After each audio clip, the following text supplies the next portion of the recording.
Қызым жынданып кетті, менің кесірімнен. Сүйген қызым жынданып кетті, өзімді қатты опындырып, кінәлі ететін 9 жыл бұрынғы оқиғаммен бөліссем деймін. Қазақтар ойыннан өрт шығады деп бекер айтпайды екен. Менің басымдағы осындай бір уақиға бір адамның тағдырын күл-парша еткені бар емес пе? Кешірілмес күнә жасаған сол оқиға есіме түссе, әлі күнге денем түршігіп, жаным қатты ауырады. Бір күні менің досым Әсет өзінің дос қызының туған күніне шақырды. Ол күні көп шаруам болып, қатты шаршап, диванға қисайсам, қатты ұйықтап кетіппін. Мен қалта телефонының қоңырауы оятты. Әсет екен. Жан таласа көк жемпірім мен джинсиімді киіп, есікке қарай ұмтылдым.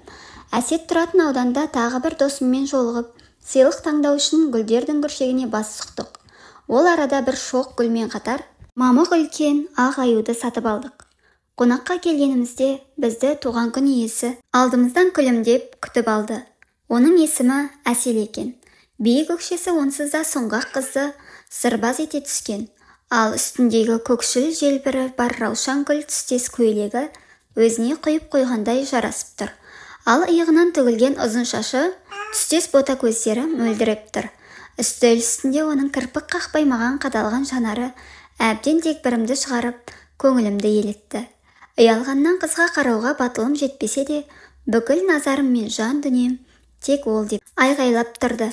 Күліп жатыр, әңгіме айтылып жатыр. Бірақ оның ешбірін түсініп жатқаным жоқ. Өйткені бар ойым туған күн иесі сұлу аруда. Мұны Әсет байқап қойғандай, уақытты көп ұзартпай бізді таныстырды. Әсел, деді ақырын шыққан нәзік дауыс. Ербол, деп мен де аузымды жыбырлаттым. Сол арада онымен жақын танысып білісе бастадым. Ол КазМУ-да сырттай ақылы бөлімінің 2-ші курсында оқиды. Оқудың ақысын өзі төлейтін көрінеді. Сол үшін жұмыс істеуге мәжбүр екен. Бұл туралы кейінірек айтамыз. Әсел екеуміз бір көргеннен бір-бірімізді ұнатып қалдық. Мұны сол қонаққа келгендердің барлығы байқапты. Осылайша екеуміз жиі-жиі кездесіп, бос кездерді бірге өткізетін болдық. Көбіне оны университеттің есік алдынан күтіп аламын. Гүл сыйлаймын. Арасында өлең шығарып қоятыным да бар. Бір-бірімізді жақын біле түскенімізге небәрі 2 ай болған. Оған ән шырқаған ұнайтын. Ол поэзияны жаны сүйетін. Осылайша бір-біріміздің қызығушылығымыз жақын болып шықты. Бір күні екеуміз паркте келе жатқанда, одан қайда жұмыс істейтінін сұрадым. Егер оны айтсам, сен бәрібір мені түсінбес едің, деді Әсел. Мен оған ешбір жұмыстың ұяттығы жоқтығын, ақыңда адал маңдай термен тапса болғаны деп жатырмын. Ақыры ол өзінің құпия жұмысы не екенін айтуға бел шешті. Мен мәйітханада еден жуушы болып жұмыс істеймін. Осыны айтуға ұялып жүрсің бе?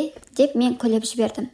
Тек көп адамдар мен еден емес, өліктерді жуатын секілді қабылдайды. Сондықтан бұған түсіністікпен қарағаныңа рахмет, деді.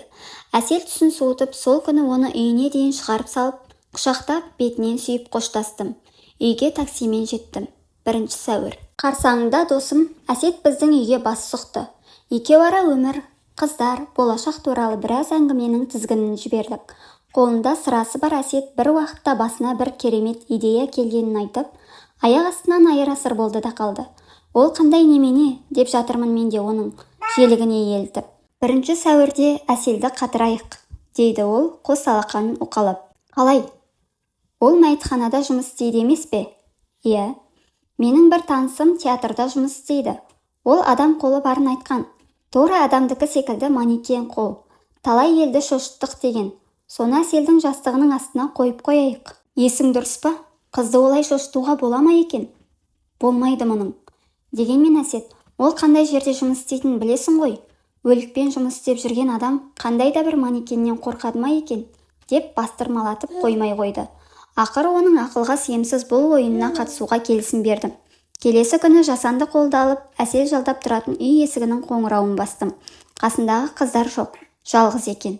Ол шай демдеуге ас үйге кеткенде мен жоспарлап келген ойымды жүзеге асырдым. Біраз отырған соң үйіме оралдым. Келесі күні таң атысымен оған қоңырау шалдым. Бірақ ол телефон тұтқасын көтере қоймады. Әлі ұйықтап жатқан шығар деп ойладым. 4 сағат өткен соң қайтадан телефон соқтым. Қайта-қайта оның нөмірін терсем де ар жақтан бір жауап болмады. Ақыры шыдамай оның үйіне қарай тарттым. Есік қоңырауына да ешкім жауап қатпады. Сөйтіп, кері оралуыма тура келді. Ертеңінде оның жұмыс орнында жоқ екенін білдім. Шындап қобалжиын дедім. Мұның барлығын әсетке айтуды жөн көрдім. Ол бірден жетіп келді де үйіне тағы барайық деді. Бірақ бұл жолы да есік қоңырауына ешкім жауап қата қоймады. Сол кезде көрші әйел есігінен басын қылтитты. Біз одан Әселді көрген-көрмегенін сұрадық. Көршісі 2 күні оны көрмегенін, бірақ кеше осы қабырға жақтан жаман дауыс шыққанын айтты. Мұны естігенде шошып кеттік. Әсет шалт қимылға кірісіп, есікті бар денесімен соққылай бастады. Көршісі бұл қылығымыздан қорқып, милицияға хабарлайтынын айтты. Керісінше, біз ол қызға бірдеме боп қалды ма деп қорқып жатырмыз деп түсіндіріп, одан есікті бұзатын саймаңдар сұрадық. Сөйтіп ақыры есікті аштық. Дәлізде ешкім көрінбеді. Әсел деп дауыстап, оның бөлмесіне қарай бағыт алдым. Жартылай ашық, есіктен бірдеңе ағарғандай болды. Тез адымдай ол есікті ары қарай серпіп жібердім. Бізбен ілесе кірген көрші әйелдің жан даусы шықты. Ал біз алдымыздағы көріністен қаққан қазықтай қадалдықта қалдық. Шашы жайылып, беті тырналып, көздері алақтаған іш көйлектегі Әсел бізді көргенде төсегінің астына қарай зып берді. Міне, содан бері 9 жыл өтті. Әсел әлі жындыханада емделіп жатыр. Ара-тұра оған барып тұрамын. Бірақ ол басқа өз әлемінде шарлап жүреді. Тіпті мені танымайтын да секілді. Аузынан бір сөз ала алмай қойдым. Ал Әсетпен сол күні жолымыз айырылысқан. Әселдің мұндай күйге түсу себебін Әсет екеуміз ғана білеміз. Ол осыған дейін іште құлыптаулы құпия жатқан. Бірақ осы нәрсе маған маза бермей, өмірімнің мәнісін жойып, алға қадам жасауға мүмкіндік бермейді. Қазір жұмыссызбын. Әлгі жағдайдан соң томаға тұйықталып кеттім.